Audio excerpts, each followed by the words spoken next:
आप सभी का राजकीय महाविद्यालय श्री कर्णपुर के YouTube चैनल में स्वागत है। आज हम BA प्रथम वर्ष में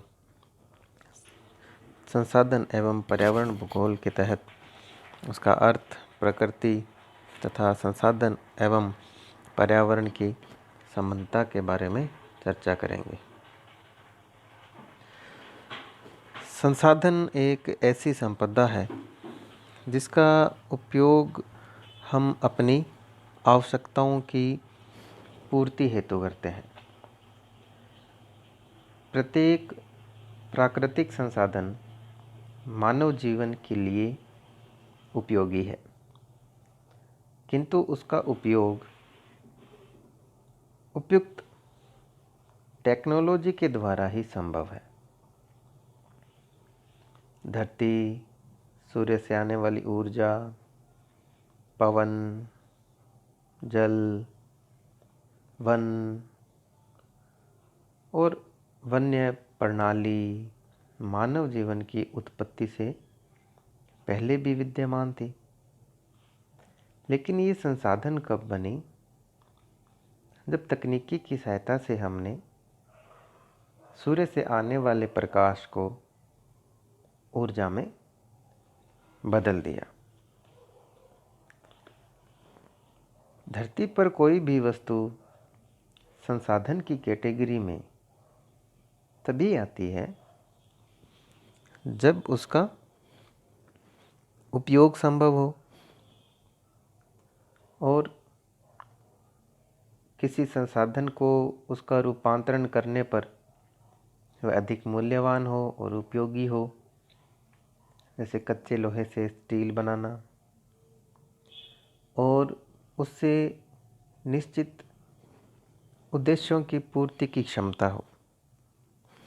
हमें बॉक्साइट खनिज से एल्युमिनियम बनाना है तो एल्युमिनियम हमें किस लिए चाहिए और जिस उद्देश्य के लिए चाहिए वह उसके लिए पूर्ण क्षमता रखता हो।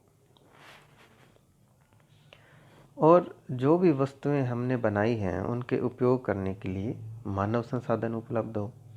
हमने कोई वस्तु बनाई लेकिन मनुष्य ही नहीं है उनको उपयोग करने, तो वो संसाधन नहीं है। और हमें क्या चाहिए? आवश्यक पूंजी चाहिए। रिसोर्स दो शब्दों से बना है।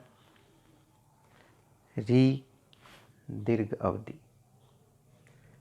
या पुनः, सोर्स साधन या फिर उपाय। प्रकृति में जो भी उपलब्ध साधन हैं जिन पर कोई जैविक बायोटिक समुदाय लंबे समय तक निर्भर रह सके तथा पुनः उसकी पूर्ति करने की क्षमता हो, जैसे कि वायु तथा सूर्य का प्रकाश दीर्घ अवधि तक मिलते रहेंगे, लेकिन वनस्पति को पुनः उत्पादित किया जा सकता है। तो ये संसाधन प्रकृति में पाए जाने वाले ऐसे पदार्थ, गुण या तत्व होता है जो मानवीय आवश्यकताओं की पूर्ति करने की क्षमता रखता है। जिमरमैन विद्वान के अनुसार संसाधन क्या है? संसाधन पर्यावरण की वे विशेषताएं हैं जो मनुष्य की आवश्यकताओं की पूर्ति में सक्षम मानी जाती है। उन्हें मनुष्य की आवश्यकताओं और क्षमताओं द्वारा उपयोगिता प्रदान की जाती है। यह परिभाषा दी जिमरमैन ने। जेम्स फिशर के अनुसार संसाधन ऐसी कोई वस्तु है जो मानवीय आवश्यकताओं तथा मानव की इच्छाओं की पूर्ति करता है। संसाधनों का निर्माण प्रकृति करती है। प्रकृति के अनेक तत्व खुद संसाधन तथा संसाधन निर्माणकारी दोनों ही रूपों में काम करते हैं, लेकिन मानव के प्रभाव से इनकी प्रकृति स्वभाव बदल जाता है। इनमें मुख्य क्या है? वायु है, वनस्पति है, मिट्टी है, जल है आदि। ये सभी जब तक मानव प्रभाव से अप्रभावित रहते हैं, संसाधन के रूप में हमें नहीं मिलते।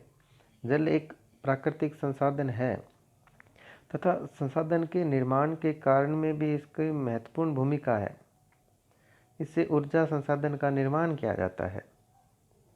इन तत्वों द्वारा संसाधन निर्माण में समय की प्रमुख भूमिका होती है। जैसे जल तथा पवन से ऊर्जा निर्माण कम समय में किया जा सकता है, लेकिन जो प्राकृतिक वनस्पति है उससे जब कोयला बनता है तो उसे लाखों करोड़ों वर्ष लग जाते हैं।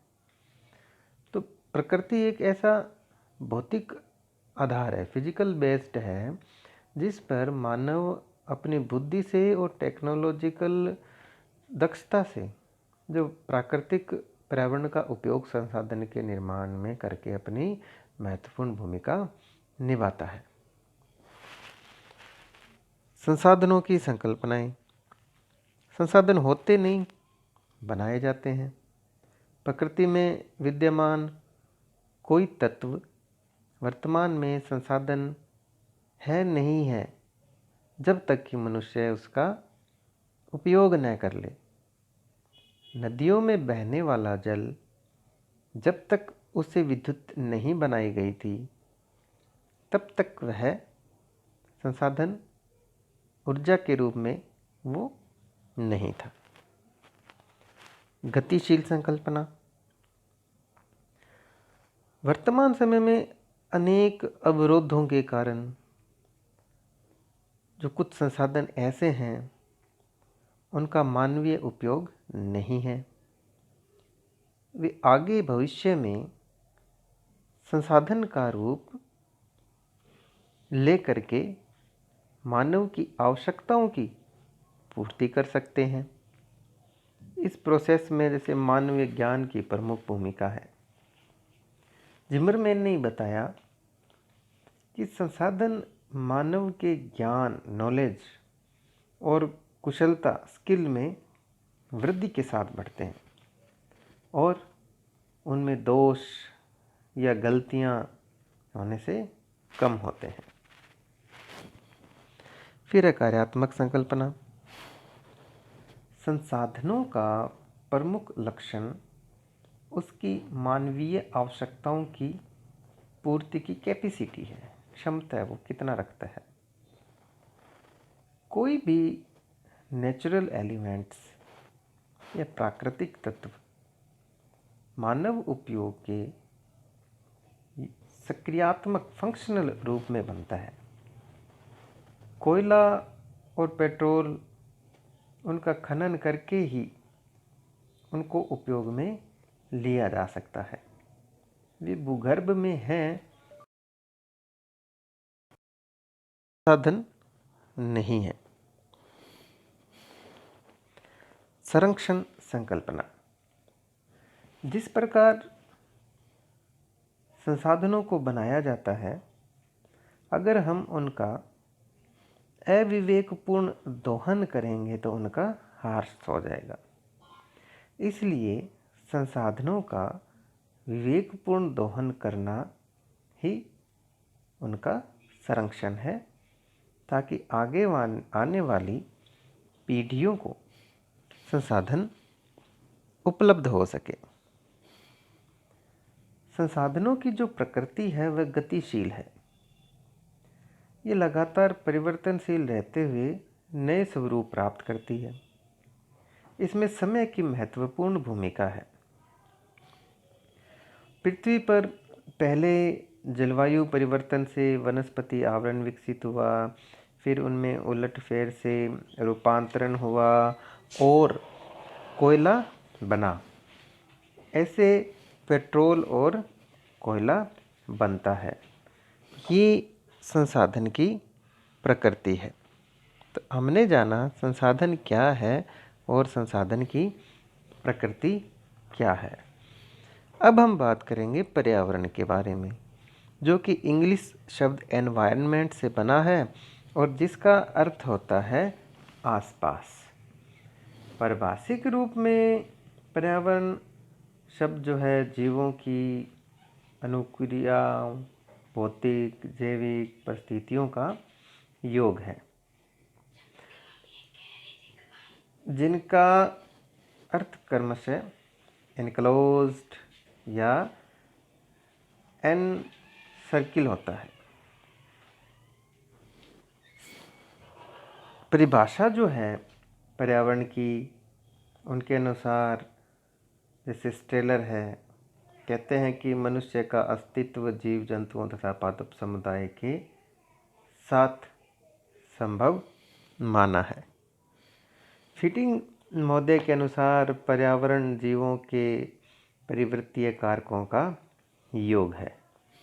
और ठांसले कहते हैं कि प्रभावकारी दशाओं का वह संपूर्ण योग पर्यावरण कहलाता है जिसमें जीव जंतु रहते हैं। पर्यावरण की प्रकृति में जैविक और अजैविक घटक आते हैं, जैसे वर्षा, तापमान, जलवायु तत्व कहलाते हैं ये, मिट्टी, वनस्पति, जीव जगत, ये सभी जैविक और अजैविक के अंदर आते हैं। जैसे कि अवस्थिति, अवस्थिति से तात्पर्य यह है कि वो ग्लोब पर कहाँ है। ज्यामितीय अवस्थिति के अनुसार हम विस्तार देखते हैं, जैसे भारत का विस्तार 8 डिग्री 4 मिनट से लेकर के उत्तर में 37 डिग्री 6 मिनट के मध्य स्थित है। ये ग्लोब पर ज्यामितीय स्थिति कहलाती है। समुद्रिक और स्थलीय स्थिति यह है कि कौन से देश स्थल से घिरे हुए हैं, कौन से जल से। जैसे भारत 3 ओर से जल से घिरा हुआ है, पाकिस्तान 1 ओर से जल से घिरा हुआ है, बांग्लादेश 1 ओर जल से घिरा हुआ है। ऐसे ही जो कनाडा है वो 3 ओर से जल से घिरे हुए हैं, फ्रांस 3 ओर से जल से घिरा हुआ है। सामुद्रिक स्थिति के अंदर जैसे द्वीपीय स्थिति आती है, जैसे जो ग्रेट ब्रिटेन है, श्रीलंका है, ये क्या है, जल से घिरे हुए द्वीपीय देश हैं। ऐसे ही उच्चावच आता है, जैसे उच्चावच में पर्वत, पठार, मैदान और उनमें रहने वाले लोग, उसमें विभिन्न प्रकार की वनस्पतियाँ। जलवायु पर्यावरण को नियंत्रण करने वाला प्रमुख कारक है। सैंपुल ने कहा था कि पर्यावरण के सभी भौगोलिक कारकों में जलवायु सबसे महत्वपूर्ण कारक है। जलवायु एक शक्तिशाली कारक है। तो जलवायु के लिए हंटिंगटन, एल्सवर्थ हंटिंगटन है, उन्होंने यह कहा, मानव पर प्रभाव डालने वाले तत्वों में जलवायु सर्वाधिक प्रभावशील है। क्यों? क्योंकि यह पर्यावरण के अन्य कारकों को भी नियंत्रित करता है। जैसे इनमें सूर्यताप, पवनें, वर्षा। राजस्थान के पश्चिम भाग में वर्षा कम होने के कारण वहाँ की स्थिति शुष्क हो जाती है, और विषुवत रेखा के पास जो वर्षा अधिक होती है तो वहाँ वनस्पति अधिक रहती है। जैविक कारकों में विभिन्न जीव जंतु, पशु, मनुष्य आदि तत्व आते हैं। जैसे वनों में रहने वाले जंतु, घास के प्रदेशों में रहने वाले जंतु, मरुस्थलों में रहने वाले जंतु आदि।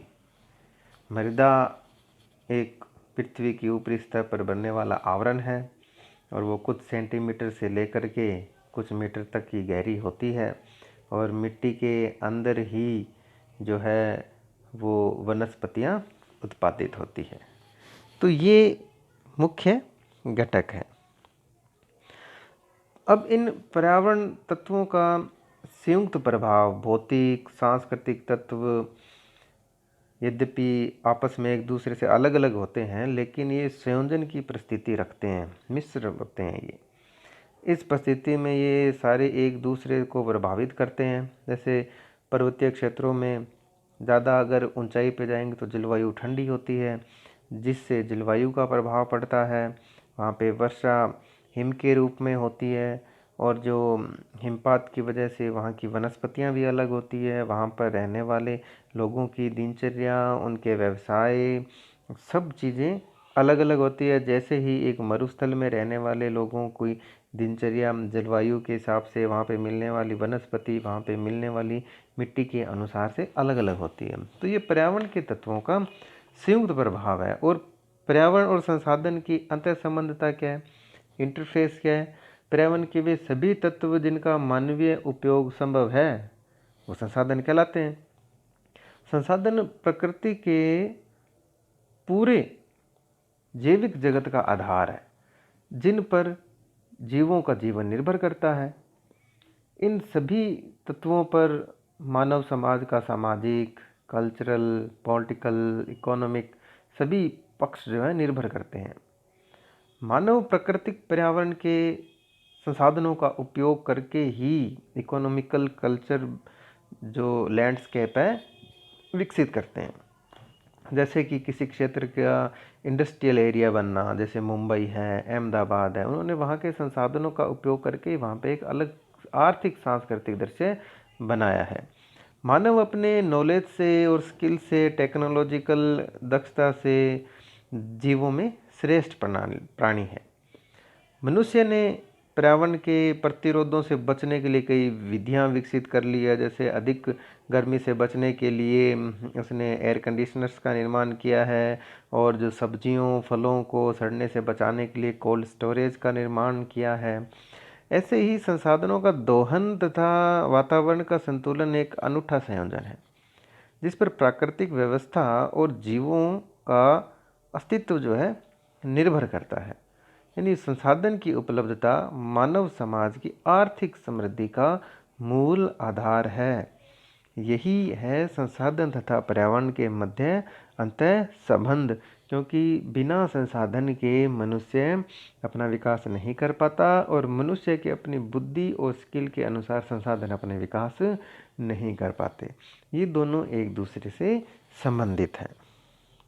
तो ये था हमारा टॉपिक, पर्यावरण और संसाधन, उनके अर्थ, प्रकृति और वातावरण के साथ अतः संबंधता।